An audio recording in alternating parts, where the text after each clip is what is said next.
In the gentle hush of a Charleston morning, where cobblestone streets still held the chill of night and sunlight spilled like honey through the moss-draped oaks, Elena Dawson stepped out of her grandmother's modest porch apartment with her heart racing and hands gripping a worn leather portfolio. It was the kind of morning that made the world feel kind, but Elena didn't have time to notice. Today was her one shot at something bigger. An internship at Lowcountry Media Collective, one of the most respected agencies in the region. Her heels tapped against the brick sidewalk as she walked with purpose, skirt brushing against her knees, dark curls pinned back just so. She'd spent the night before caring for her grandmother, who had one of her dizzy spells again, and barely slept a wink. But Elena was used to running on fumes. What she lacked in rest, she made up for in grit. As she rounded the corner near the market square, she heard a loud clatter. A black suitcase had toppled into the gutter, its owner, a well-dressed man in his late 50s, cursing under his breath. He wore a tailored navy coat, leather shoes polished to a shine, and an air of someone far too busy to stumble.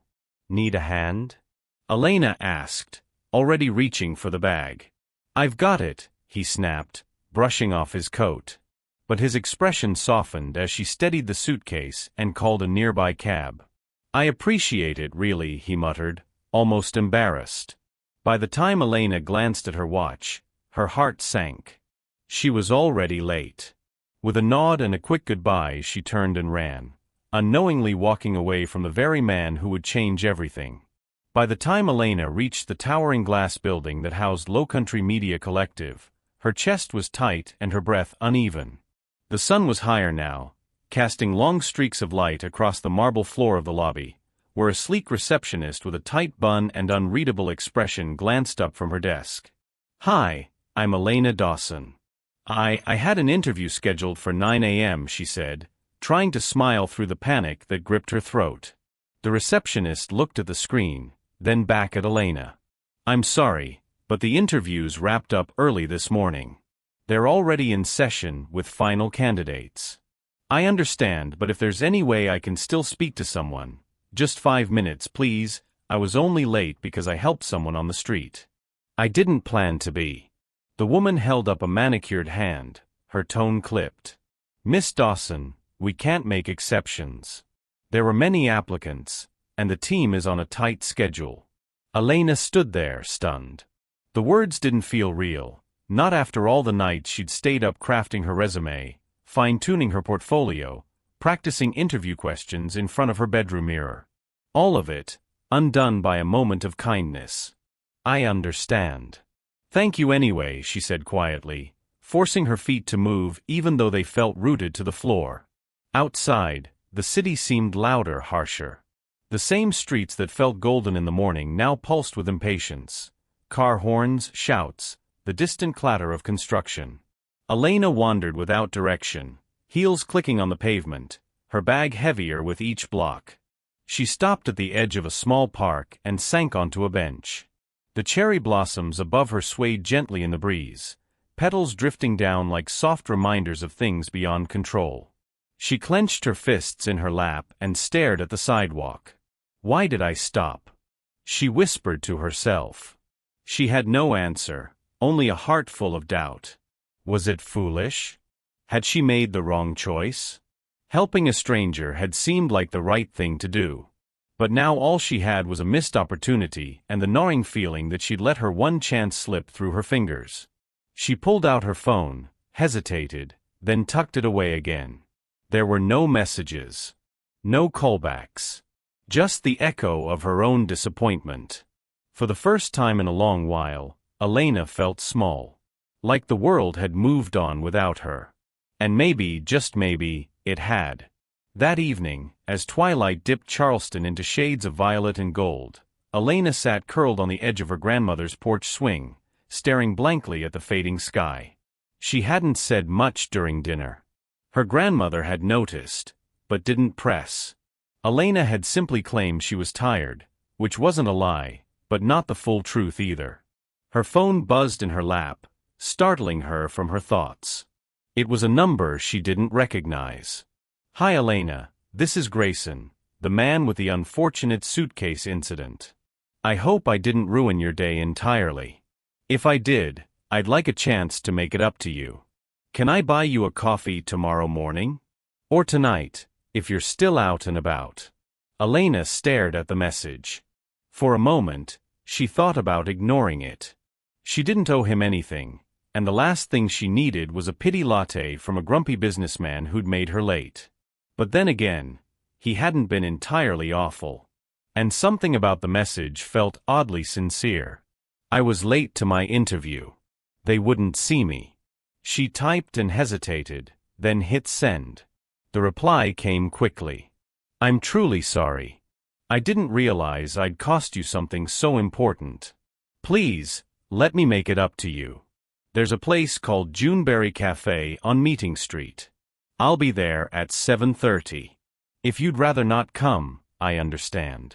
Elena read the message 3 times, then sighed. The next morning, she arrived at the cafe 10 minutes early, half sure he wouldn't show. But there he was, already seated by the window with a black coffee and a newspaper folded neatly on the table. He looked different in the morning light. Less hurried. More human. Good morning, Miss Dawson, he said, standing up as she approached.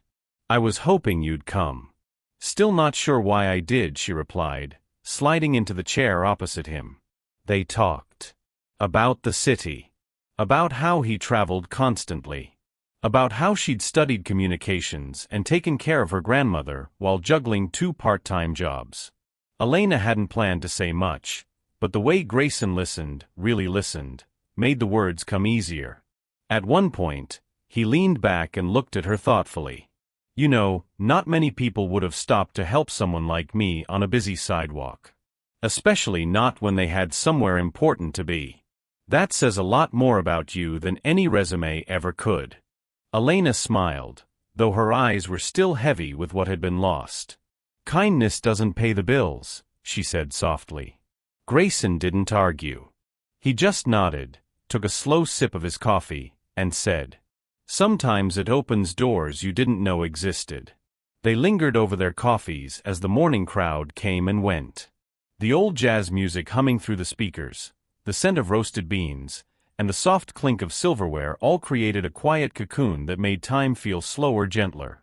Elena found herself opening up more than she expected. She spoke of her grandmother, who had raised her since she was 8. Of how college had been a series of carefully calculated risks, student loans, weekend shifts, missed parties. How she loved stories, not just telling them, but shaping how people heard them. Her dream was simple, to matter. To be part of something bigger than herself. Grayson listened with the stillness of someone trained in patience. He asked thoughtful questions, never interrupting, occasionally scribbling something on a small leather notebook he carried in his coat. When she paused to take a sip of water, he folded his hands and looked at her, serious now, but not unkind. Elena, there's something I should tell you. I didn't come to Charleston for a vacation or just to wander the streets with a broken suitcase. She raised an eyebrow, curious. I'm the CEO of Hale Media Group. Her lips parted slightly, then closed again. She blinked. The Hale Media Group? The one with the podcast division and the documentary series on PBS? He nodded. We're based in Atlanta, but I spend a lot of time between cities. We're expanding, and I've been quietly observing talent in the region. I didn't plan to cross paths with anyone that day. But then I tripped, you showed up, and, well, here we are. Elena leaned back, trying to process what she'd just heard.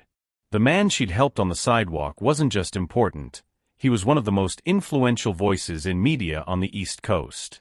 I'm not telling you this to impress you, he continued, sensing her hesitation. I'm telling you because I see something in you. You didn't panic. You didn't ask for anything in return. You simply helped. And then, even after losing what could have been your big shot, you showed up here and spoke with grace and clarity. He reached into his coat pocket and pulled out a business card, thick, matte black with silver embossed letters. I'd like you to come to our Charleston satellite office next week.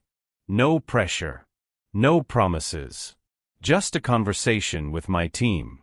You deserve a fair shot, Not because of pity, but because you earned it. Elena stared at the card. Her fingers touched its edge as if to confirm it was real. Something deep in her chest stirred, not just hope, but the fragile beginnings of belief. "Thank you," she whispered. "I won't waste it." Grayson smiled.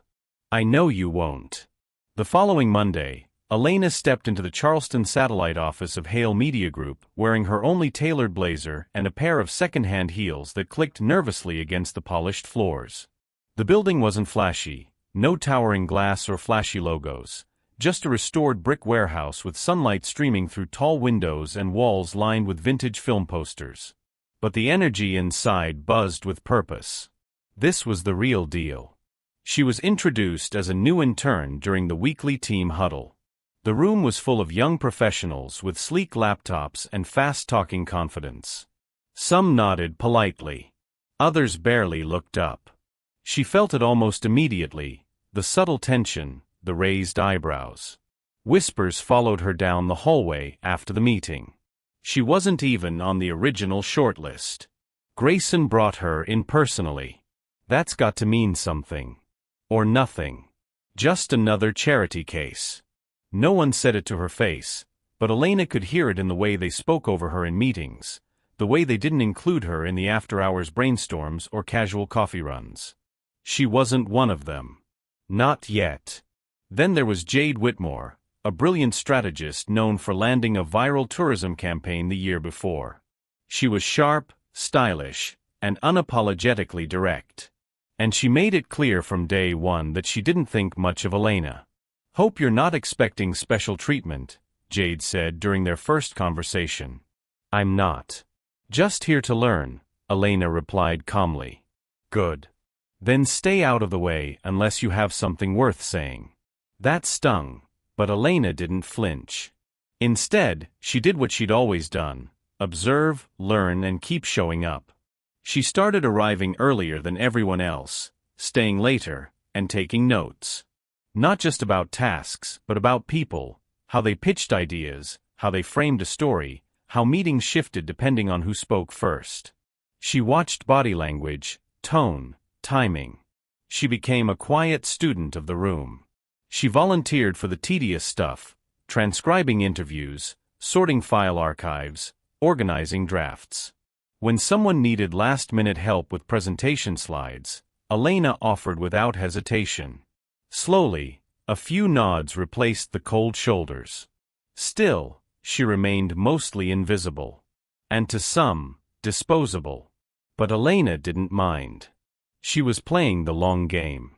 In the solitude of late evenings, she would sit at her desk near the back, flipping through campaign briefs, highlighting sections, jotting questions in the margins. She wasn't just surviving, she was preparing. She knew that sooner or later, her moment would come. And when it did, she intended to be ready. By mid-April, the creative team was handed a new client, Verdant Roots, a small but growing eco-conscious brand focused on recycled home goods. They wanted a fresh marketing campaign to push their newest product line, reusable kitchenware made from ocean plastics. It seemed like a straightforward assignment at first.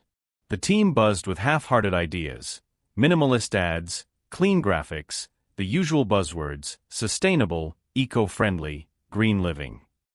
But when they pitched the draft to the client, the feedback was sharp and immediate. "This feels flat. Safe. Forgettable," the client said, crossing her arms during the video call. "We don't just want clean. We want connection. We want a spark." Back at the office, tension hung thick in the air. Jade paced the room while others picked at the rejected slides. No one had a better idea. And no one looked to Elena, until she cleared her throat softly. I might have something," she said, holding her notebook tight against her chest. The room quieted. Even Jade paused. Elena took a breath and stepped forward. "What if we flipped the focus? Instead of just showcasing products, we build a social campaign. Something interactive. We challenge people to post one simple eco-friendly habit they do each day.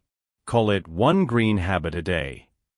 We make it fun, personal, Human. Not just about what they buy, but how they live. Real stories. Real faces. She looked around. Some blinked, unsure. Others nodded slowly. Jade folded her arms. And who's going to run all that content? We'd need real-time engagement, consistent moderation, outreach to influencers. Me. I'll do it, Elena said quickly. I'll build the structure, draft the content, monitor the feeds. I can lead it. There was a long silence. Then the door creaked open and Grayson stepped in. He must have been listening from the hallway. That's the first pitch I've heard today that actually made me feel something, he said, walking in with his coffee. Elena, go ahead and build a prototype. Let's see what it could look like. For the first time, the weight of the room shifted. Eyes turned toward her, not with doubt, but curiosity. She nodded, heart pounding. Yes, sir. I'll have something ready by end of day. Back at her desk, Elena's hands trembled slightly as she opened a blank digital board. She had no team. No prior campaign. Just instinct, heart, and a window of opportunity cracked open by her own courage. She rolled up her sleeves. Time to prove that kindness wasn't the only thing she carried with her. It was vision, too. The One Green Habit a Day campaign launched with a quiet kind of optimism.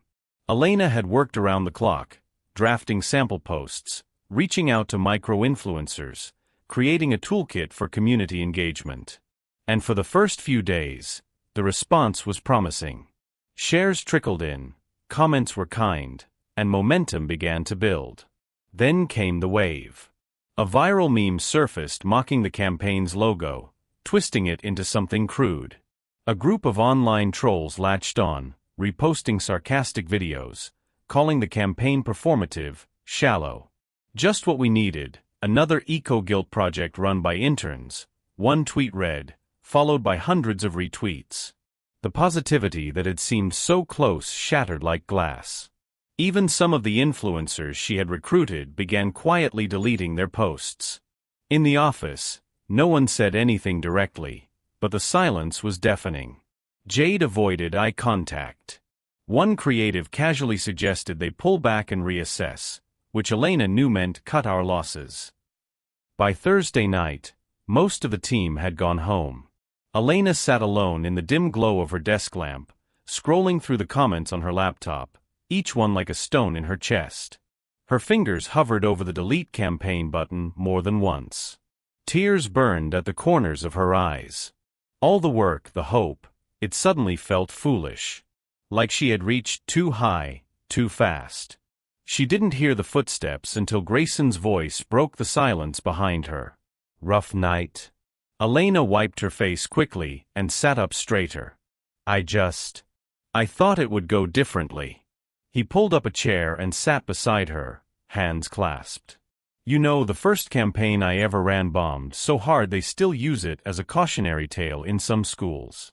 It was a print ad for a luxury watch that somehow offended both the rich and the working class at the same time. Elena looked at him, surprised. Really? Oh, absolutely. I was convinced my career was over. Started packing my desk before the week was even done.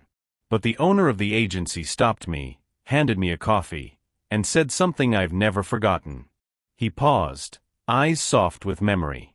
He told me, success will never knock on your door if you quit too soon. Elena let the words settle. Grayson leaned back. You had vision. You built something from nothing. Now you learn how to take a hit and stand back up. That's leadership.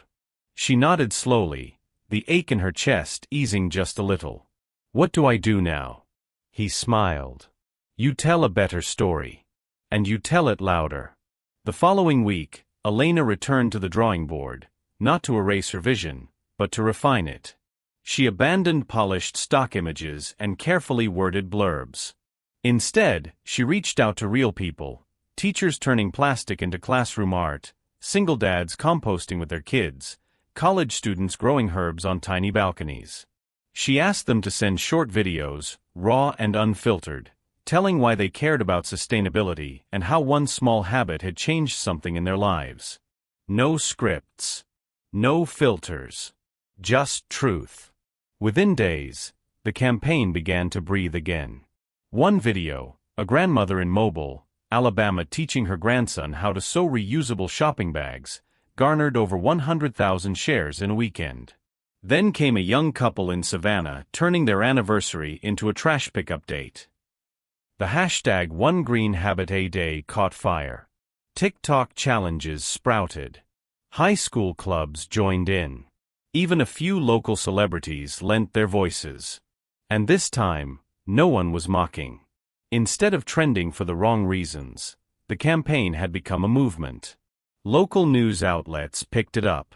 Then regional blogs. Then national platforms. By June, Elena received an email from the Southeastern Media Conference, inviting her to speak on a panel about authentic storytelling in digital campaigns. She read the message 3 times, unsure if it was real. Grayson simply smiled when she told him. "Told you to tell it louder, didn't I?" The night of the conference, Elena stood backstage at a packed auditorium in Atlanta, nerves buzzing like electricity beneath her skin. She wore a simple navy dress and her grandmother's pearl earrings. As her name was called, she stepped into the spotlight and faced the sea of industry professionals, students, and creatives. She took a breath, then began. "I'm not standing here because I had the best resume or the fanciest title. I'm here because of one moment, on one morning, that could have gone unnoticed." She paused. "I helped a stranger with a broken suitcase. And in doing that, I lost an interview. But that man turned out to be someone who reminded me that kindness still matters. That how we treat each other, even in the small moments, can change everything." The room was still, hanging on her every word. So if you remember anything from this campaign, let it be this: people don't want perfect. They want real. They want honesty. And they want to believe that their stories matter too. When she finished, the crowd rose to its feet. Later that night, during the closing ceremony, she was called once more, this time to accept the Young Visionary in Media Award. She held the glass plaque in her hands, eyes shimmering. "I share this with every voice that made our campaign real. And with the man who showed me that the right path isn't always the one we plan. It's the one we choose when no one's watching." The offer came on a rainy Thursday afternoon. Elena was wrapping up a meeting when her phone buzzed with an unfamiliar New York area code. The voice on the other end was warm, confident, and direct, an executive from Archer & Flint, one of the biggest media firms in the country. They had followed her campaign, read about her award, and seen her conference speech. They were impressed. And they wanted her. "We're launching a new content division focused on digital storytelling with a social impact edge. We believe you'd be a perfect fit to lead it." Elena blinked. "You mean, as in, manage the campaign?" The voice chuckled. "No, Elena. We want you to run it. Director of Digital Strategy. Full team. Full budget. Relocation covered. Salary 3 times what you're earning now." It was everything she had once dreamed of. A big job. A big city. A big paycheck. But after she hung up, something didn't sit quite right. She sat with it all weekend. The excitement. The fear. The guilt. Monday morning, she knocked gently on Grayson's office door. He looked up from his desk, reading her face like an old book he knew well. "New York?" he asked. She nodded. "Archer & Flint. They want me to lead a new division. It's huge." He leaned back, steepled his fingers. "And what do you want?" Elena hesitated. That was the problem. She didn't know. The girl who once begged for a shot at any internship was now faced with more than she'd ever imagined. "Part of me wants to take it," she admitted, "to see what I can do. But part of me wonders if I'm just chasing something that looks shiny on paper. I've grown here. With this team. With you." Grayson looked at her for a long moment. Then he said softly, Sometimes the question isn't what's next, but who do you want to become? The words settled into the room like morning fog, quiet, cool, undeniable. He didn't try to sway her. Didn't promise anything. Just gave her the space to choose.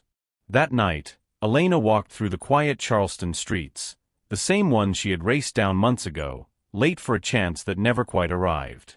Or maybe it had, just not in the way she expected. By morning, she knew. She picked up the phone, dialed New York, and politely declined. There were some stories that still needed telling here. And some roots, she realized, were worth growing deeper before reaching higher. The office was quiet the morning after Elena turned down New York. She sat at her desk, the city humming outside her window, her inbox already full, but she felt lighter. Like something in her had settled. Not because she'd chosen the easier path, but because it was hers. Made with clarity, not fear. Around mid-morning, Grayson stopped by her office with 2 cups of coffee and a familiar knowing look. "You sure you don't want to be a big city hotshot?" he asked, sliding 1 cup toward her. She smiled. "Not if it means leaving what matters behind." He nodded, then took a seat across from her, folding one leg over the other. "Well then, I've got something I want you to consider. It's not as glamorous as a New York boardroom, but it might just be more meaningful." He pulled out a folder and set it on the desk between them. "We've been talking with the city and a few local colleges about launching a mentorship program, specifically for young women in media studies, especially those from underserved communities. Girls who remind me a lot of you." Elena's eyes softened as she flipped through the pages.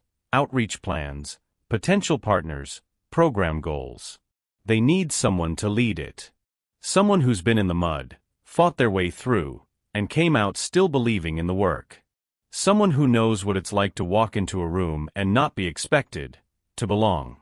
He looked at her, steady. "Would you do it?" She didn't answer right away. She thought about the girl she used to be, the one who ran late, who got shut out, who sat on a park bench thinking it was all over. And then she thought about the girls who were still out there, waiting for someone to open a door. Or maybe even just hold it for a moment longer. She closed the folder, her voice calm but sure. "I'd be honored." Over the next few weeks, Elena threw herself into the mentorship program with the same heart she had poured into every campaign. She met with college advisors, crafted curriculum, built relationships with students who lit up the room with passion and raw talent. She didn't just teach skills. She taught resilience, presence, how to pitch with confidence, how to write stories that mattered, how to stand tall when no one expected them to. And as she watched the first class of young women present their final projects, she felt something deeper than pride. She felt legacy. The afternoon sun poured gently through the tall windows of the Community Media Center, painting long golden lines across the classroom floor. Elena stood near the whiteboard, watching as her first cohort of ments filed into their seats, young women from different neighborhoods, different backgrounds, all with notebooks in their hands and dreams in their eyes. They were halfway through the program now. Some had already pitched bold campaign ideas. Others had filmed documentaries on their phones. All of them were beginning to understand what it meant to have a voice, and to use it with purpose. Elena tapped the edge of her pen against the desk, waiting for the last whisper to fade. Then she looked at them, not as students, but as the next generation of storytellers. "I want to tell you a story," she said softly. "One I've never told in this room." She paused, eyes drifting briefly to the window, where the breeze danced with spring blossoms. "A little over a year ago, I was just like you. Maybe more uncertain. Maybe more tired. I was on my way to an interview, the one I thought would change everything. I had no backup plan. Just a wrinkled resume, a heart full of hope, and not nearly enough sleep." She smiled gently. "On the way there, I stopped to help a stranger. He dropped his suitcase and was having a rough morning. I didn't know who he was. I didn't stop to ask. I just helped." A few students leaned in. "Because of that moment, I missed my interview. I cried on a park bench. I thought I'd blown my chance. But that man turned out to be someone who saw something in me, someone who gave me a shot when the world had just shut the door. She let the silence settle, not heavy, but full of something unspoken. So here's what I need you to remember, she said, her voice steady and warm.